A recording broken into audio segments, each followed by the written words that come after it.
2nd to 5th century, those fathers I looked at.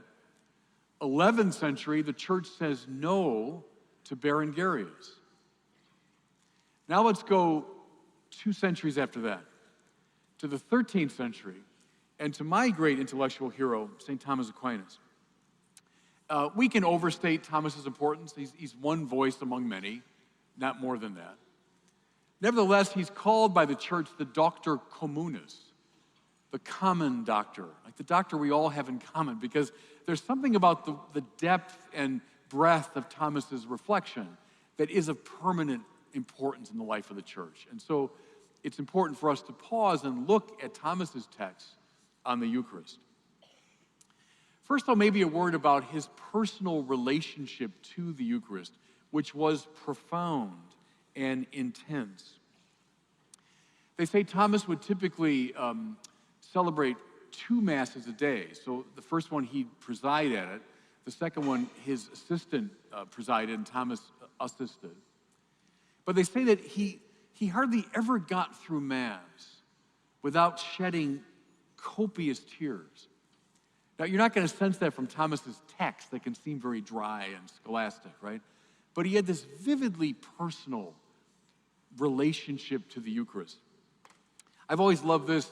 His assistant at his canonization proceedings, some decades after his death, said that Thomas benefited far more from prayer than from study when it came to writing his theology. And he said that Thomas would frequently go into a chapel and he would rest his head against the tabernacle, begging for inspiration. And then, of course, I took my motto as a bishop from this, the famous scene toward the end of his life.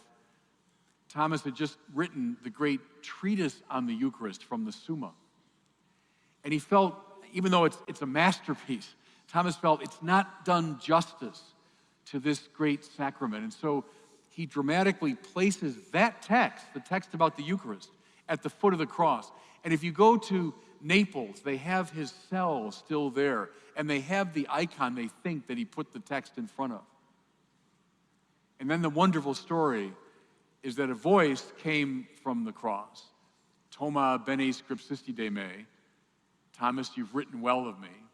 Jesus speaking Latin, of course, to Thomas Aquinas. Thomas, you've written well of me. What would you have as a reward? And then what he responded to is what I took as my motto as a bishop. Non nisi te Domine. I'll have nothing except you, Lord. And that's Thomas's relationship to the Eucharistic Christ. Okay. If you're looking for this treatise, it's questions 73 through 83 of the 3rd part of the Summa of Aquinas. So you know the first part of the Summa is about God and creation. The second part is about the human being and our moral life. And the third part is about the incarnation, Christ, and the sacraments. So Thomas never finished that third part. One of the last things he wrote were these questions on the Eucharist, 73 through 83. I'm going to look just at 2 places in it for our purposes. Something from question 73 and something from question 75.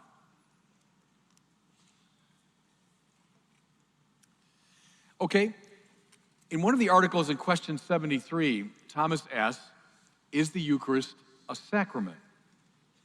And in his development of his answer, he says some wonderful things.